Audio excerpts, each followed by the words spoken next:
नमस्कार साथियों, स्वागत है आप सभी का आपके अपने इस YouTube चैनल पर जिसका नाम है जीएस बूस्टर, जो कि पार्ट है तक्षशिला आईएएस बलिया का। और मैं हूं अनूप उपाध्याय। साथियों, क्या होगा अगर चीन भारत पर बिना एक भी गोली चलाए हमला करे? क्या होगा अगर अगला भारत चीन संघर्ष हिमालय की चोटियों पर नहीं बल्कि ब्रह्मपुत्र के पानी पर लड़ा जाए? सुनने में यह किसी फिल्म की कहानी लग सकती है, लेकिन पिछले कुछ दिनों में जो घटनाएं हुई हैं उन्होंने इस संभावनाओं को लेकर पूरी दुनिया के रणनीतिक विशेषज्ञों का ध्यान अपनी ओर खींच लिया है। एक तरफ भारत ने सिंधु जल संधि को लेकर अपना रुख बदला है, तो दूसरी तरफ चीन तिब्बत में दुनिया के सबसे बड़े मेगा डैम का निर्माण तेजी से कर रहा है। और अब सवाल सिर्फ इतना नहीं है कि भारत और चीन के रिश्ते कैसे होंगे। सवाल यह है कि क्या 21वीं सदी में पानी भी एक रणनीतिक हथियार बन चुका है? क्या भविष्य के युद्ध केवल सीमा पर लड़ने वाली सेनाएं तय करेंगी, या फिर नदियों का बहाव, बांधों का गेट और पानी का नियंत्रण भी किसी देश की सुरक्षा को तय करेगा? आज हम किसी सनसनीखेज दावे की नहीं बल्कि तथ्यों, मानचित्रों, अंतरराष्ट्रीय राजनीति और रणनीतिक विश्लेषण के आधार पर समझेंगे कि क्या वास्तव में भारत और चीन के बीच एक नई वाटर जियोपॉलिटिक्स शुरू हो चुकी है। तो चलिए शुरू करते हैं आज के इस सेशन को। और चैनल पर पहली बार है तो चैनल को सब्सक्राइब करके बेल आइकन दबा दीजिए कि यहां आने वाले हर वीडियो का नोटिफिकेशन आप सभी को समय पर मिल सके। साथियों, वीडियो को अंत तक देखिएगा और फिर आप अपने विचारों को कमेंट के माध्यम से हम तक अवश्य पहुंचाइएगा। वीडियो पसंद आए तो लाइक कर दीजिएगा, शेयर कर दीजिएगा। और आज का टॉपिक आपके स्क्रीन पर है, चीन भारत पर हमले की योजना बना रहा है। साथियों, किसी भी अंतरराष्ट्रीय संकट को समझने के लिए हमें उसके टाइमलाइन को समझना जरूरी होता है, क्योंकि भू राजनीति में कोई भी घटना अचानक नहीं होती। उसके पीछे महीनों और कभी कभी वर्षों की रणनीति जो है वो छुपी होती है। और इस कहानी की शुरुआत होती है सिंधु नदी से। भारत और पाकिस्तान के बीच 1960 में इंडस वाटर ट्रीटी पर हस्ताक्षर हुआ। यह दुनिया का सबसे सफल जल संधियों में से एक माना जाता था। 1965 का युद्ध, 1971 का युद्ध, 1999 का कारगिल युद्ध और यहां तक कि अनेक आतंकवादी हमलों के बावजूद यह संधि कभी पूरी तरह से नहीं टूटी। लेकिन हाल के वर्षों में भारत ने स्पष्ट संकेत दिया है कि आतंकवाद और सामान्य संबंध एक साथ नहीं चल सकते। और यही कारण है कि सिंधु जल संधि को लेकर भारत का रुख पहले की तुलना में कहीं अधिक कठोर दिखाई देने लगा। अब यहीं से कहानी में एक नया किरदार प्रवेश करता है और वो है चीन। सवाल यह है कि भारत और पाकिस्तान के बीच हुए विवाद में चीन की दिलचस्पी क्यों बढ़ गई है? इसका उत्तर केवल पाकिस्तान नहीं है साथियों, इसका उत्तर भूगोल देता है। क्योंकि दुनिया में एक सिद्धांत है, जो देश नदी के ऊपरी हिस्से पर बैठा होता है उसके पास हमेशा एक रणनीतिक बढ़त होती है। और इसे अंतरराष्ट्रीय राजनीति की भाषा में अपर रिपेरियन एडवांटेज कहा जाता है। अब इसे बहुत सरल भाषा में अगर आप समझना चाहें तो आप ये समझ सकते हैं कि भारत के लिए सिंधु नदी वैसे ही है जैसे चीन के लिए ब्रह्मपुत्र। भारत सिंधु नदी के ऊपरी हिस्से में स्थित है, जबकि पाकिस्तान डाउनस्ट्रीम में। ठीक उसी प्रकार ब्रह्मपुत्र का उद्गम तिब्बत में होता है और तिब्बत आज चीन के नियंत्रण में देखने को मिल रहा है। तो क्या अगला युद्ध पानी पर होगा?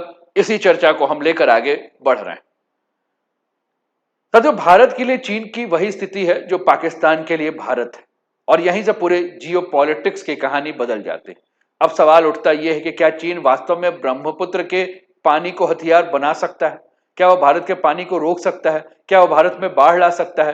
क्या यह केवल एक राजनीतिक नैरेटिव है? इन सभी सवालों का जवाब जानने के लिए पहले हमें ब्रह्मपुत्र नदी के भौगोलिक संरचना को समझना होगा, क्योंकि जब तक हम और आप नदी को नहीं समझेंगे तब तक चीन की रणनीति भी नहीं समझ में आएगी। साथियों, अब सबसे बड़ा सवाल यह है कि क्या चीन चाहे तो ब्रह्मपुत्र का पानी जो है वो रोक सकता है?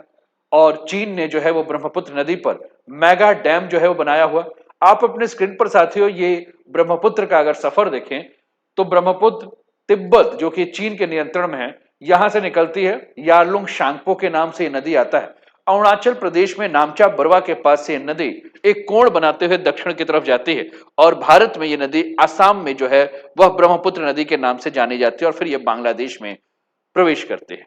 साथियों, इसका उद्गम यारलुंग शांगपो ग्लेशियर तिब्बत और भारत में प्रवेश ये अरुणाचल प्रदेश से करती है। इसका प्रवाह अरुणाचल प्रदेश और असम में है और अंतिम गंतव्य बांग्लादेश में प्रवेश करने के बाद यह नदी जो है वो गंगा यानी कि पद्मा से मिल जाती है। इसे जमुना नाम से जाना जाता है। तो हमने कहा कि अब सबसे बड़ा सवाल कि क्या चीन चाहे तो ब्रह्मपुत्र नदी का पानी रोक सकता है? सोशल मीडिया पे अक्सर यह दावा किया जाता है साथियों कि चीन चाहे तो भारत को प्यासा बना देगा, लेकिन क्या वास्तव में ऐसा संभव है? साथियों ये इतना आसान नहीं है और यही बात सबसे पहले समझना जरूरी है, क्योंकि किसी भी जियोपॉलिटिक्स एनालाइज की शुरुआत तथ्यों से होनी चाहिए, भावनाओं से नहीं। और सबसे पहले ब्रह्मपुत्र नदी का भूगोल आप समझिए। आप अपने स्क्रीन पर ब्रह्मपुत्र नदी का देख रहे हैं और ये नदी तिब्बत में यारलुंग शांगपो के नाम से प्रवाहित होती है, जिसके बारे में अभी हमने चर्चा किया। यह नदी हिमालय को काटते हुए अरुणाचल प्रदेश में प्रवेश करती है और जब यह अरुणाचल प्रदेश में प्रवेश करती है साथियों, तो इसका नाम सियांग हो जाता है। फिर आगे चलकर ये दिबांग और लोहित जैसे नदियों के साथ मिलती है और असम में पहुंचते पहुंचते ये नदी ब्रह्मपुत्र यानी कि ब्रह्मा के पुत्र के नाम से जानी जाती है। इसके बाद बांग्लादेश में प्रवेश करती है और अंततः बंगाल की खाड़ी में जाकर मिल जाते हैं।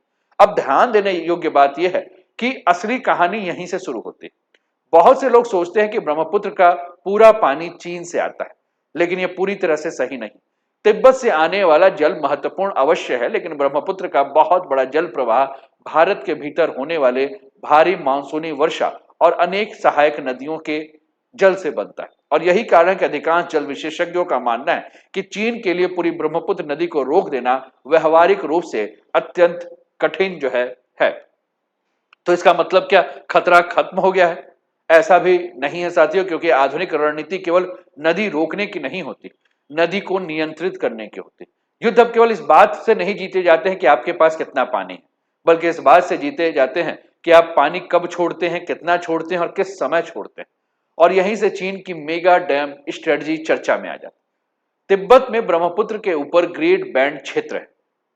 चीन एक विशाल जल विद्युत परियोजना वहीं विकसित कर रहा है और यह केवल बिजली उत्पादन की परियोजना नहीं है, बल्कि रणनीतिक दृष्टि से पूरी दुनिया का ध्यान आकर्षित करते हैं।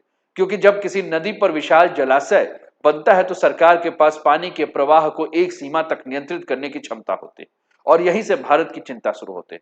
भारतीय सुरक्षा और जल विशेषज्ञ लंबे समय से यह प्रश्न उठा रहे हैं कि अगर भविष्य में किसी संकट के दौरान चीन जलाशय में पानी रोक कर रखे, फिर भारी मानसून के समय एक साथ बड़ी मात्रा में पानी छोड़ दे, तो क्या इससे अरुणाचल प्रदेश और असम के निचले क्षेत्र बाढ़ का खतरा से वह बाढ़ के खतरे में डूब जाएंगे?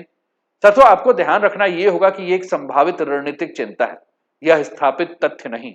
लेकिन राष्ट्रीय सुरक्षा में संभावनाओं को भी वह गंभीरता से लिया जाता है, क्योंकि जब पड़ोसी देश इतना बड़ा इंफ्रास्ट्रक्चर बना रहा है तो केवल आज की स्थिति नहीं, 10 साल बाद की संभावित स्थिति भी देखी जाती। और यही कारण है कि आज भारत केवल सीमा पर सैनिक ही नहीं बढ़ा रहा है, बल्कि अंतरिक्ष से नदियों की निगरानी कर रहा है, हाइड्रोलॉजिकल डाटा और पूर्वोत्तर के इंफ्रास्ट्रक्चर पर भी तेजी से काम कर रहा है। लेकिन कहानी यहीं खत्म नहीं होती। पानी का खतरा केवल बाढ़ तक सीमित नहीं, एक और ऐसा हथियार है जिसकी चर्चा बहुत कम होती है और उसका नाम है सेडिमेंट पॉलिटिक्स। सेडिमेंट, अवसाद की बात मैं कर रहा हूं, तलछट की बात कर रहा हूं। और अब जियो पॉलिटिक्स वह सेडिमेंट पॉलिटिक्स के नाम से जाने लगा। आखिर सिल्ट और मिट्टी किसी देश की सुरक्षा को कैसे वह मजबूत कर सकती है और किसी देश की सुरक्षा को कैसे तोड़ सकती है, इसे भी हम समझते हैं। साथियों, अब तक हमने समझा कि चीन शायद पूरी ब्रह्मपुत्र नदी के पानी को रोक सकता है, लेकिन अगर वह नदी रोक नहीं सकता तो फिर भारत को चिंता किस बात की करनी चाहिए? और यहीं से शुरू होती है 21वीं सदी की नई जियोपॉलिटिक्स का गेम या नया जियोपॉलिटिक्स का गेम। आज युद्ध केवल टैंक, मिसाइल और लड़ाकू विमानों से नहीं लड़े जाते। आज किसी देश को कमजोर करने के लिए साइबर अटैक किया जाता है, सप्लाई चेन तोड़ा जाता है, सेमीकंडक्टर पर नियंत्रण किया जाता है और अब नेचुरल रिसोर्सेज भी स्ट्रेटेजिक वेपन्स बनते जा रहे हैं। और इसी संदर्भ में एक शब्द बार बार सुनाई देता है, वो है हाइड्रोपॉलिटिक्स, यानी पानी का उपयोग केवल विकास के लिए नहीं, बल्कि रणनीतिक प्रभाव बढ़ाने के लिए। अब जरा कल्पना कीजिए कि अगर किसी नदी पर एक विशाल डैम बना दिया जाए तो उस डैम का सबसे बड़ा फायदा क्या होता है? सबसे पहले तो पानी का भंडारण करने की क्षमता बढ़ जाती है, वहां स्टोरेज और रेगुलेशन भी होता है और यहीं से भारत की रणनीतिक चिंता शुरू होती है।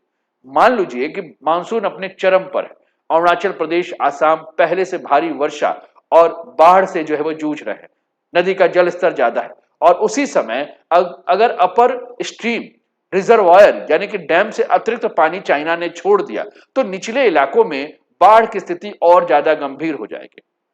साथियों, ये बात ध्यान रखना है कि मैं ये नहीं कह रहा हूं कि चीन ऐसा करेगा, लेकिन रणनीतिक विशेषज्ञ यही सवाल तो पूछते हैं कि क्या भविष्य में किसी संकट की स्थिति में ऐसी क्षमता का उपयोग दबाव बनाने के लिए किया जा सकता है? और राष्ट्रीय सुरक्षा का योजना वो क्या है?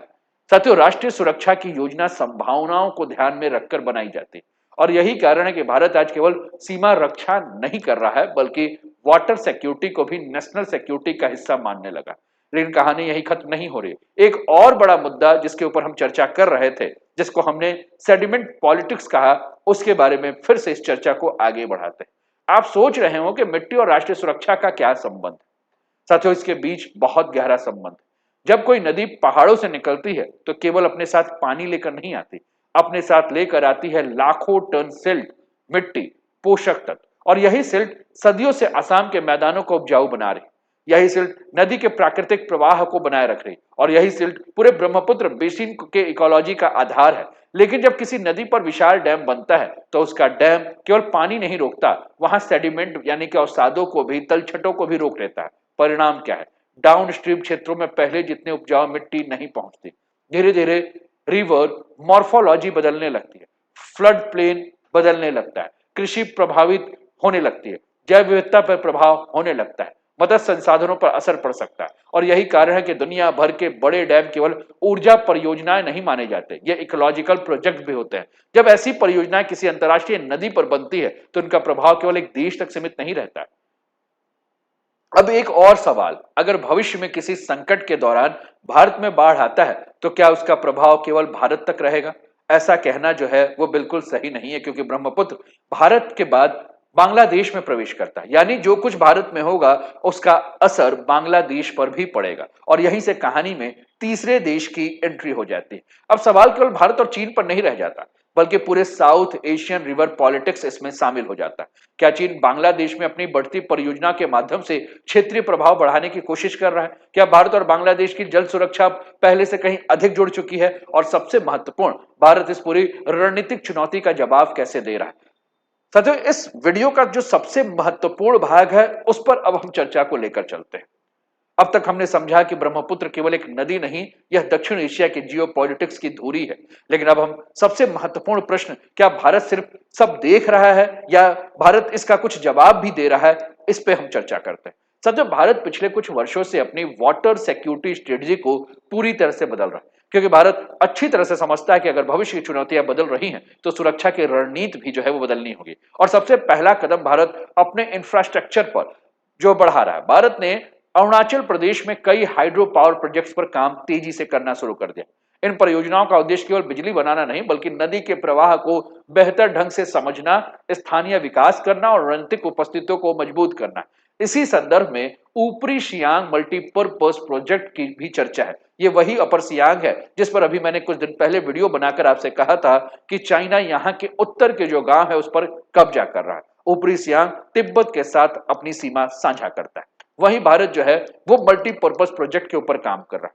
कई विशेषज्ञ मानते हैं कि भविष्य की यह परियोजना फ्लड मैनेजमेंट, वाटर स्टोरेज और रणनीतिक संतुलन की दृष्टि से महत्वपूर्ण भूमिका निभा सकता है।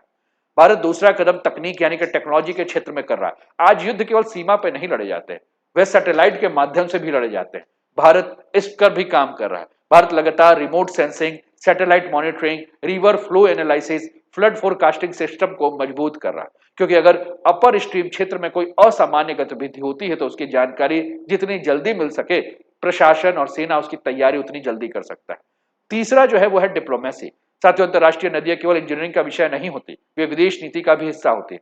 भारत लगातार यह प्रयास करता रहा है कि सीमा पार बहने वाली नदियों पर hydrological data sharing, flood season information और वैज्ञानिक सहयोग जारी रहे। हालांकि भारत और चीन के बीच ब्रह्मपुत्र को लेकर कोई व्यापक जल संधि नहीं, फिर भी समय समय पर दोनों देशों के बीच बाढ़ संबंधी डेटा साझा किए जाते हैं।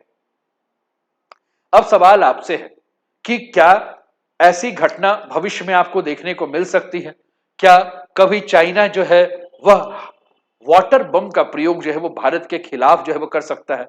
और अगर करेगा तो भारत अपनी तैयारी को लेकर कितना ज्यादा सजग है? भारत का जवाब क्या होगा? इन सभी सवालों का जवाब आप कमेंट के माध्यम से, जो आपके विचार आ रहे हैं वो आप देकर हमें बताइए। उम्मीद करता हूं कि यह सेशन आपको पसंद आया होगा, तो विचारों को कमेंट के माध्यम से हमारे पास भेज दीजिए, वीडियो को लाइक कर दीजिए, शेयर कर दीजिए, और चैनल को अभी तक सब्सक्राइब नहीं किया तो सब्सक्राइब कर दीजिए। अपना ध्यान रखिए, स्वस्थ रहिए, मस्त रहिए, तंदुरुस्त रहिए, हंसते खेलते मुस्कुराते हुए जीवन का आनंद लीजिए। जय हिंद, जय भारत।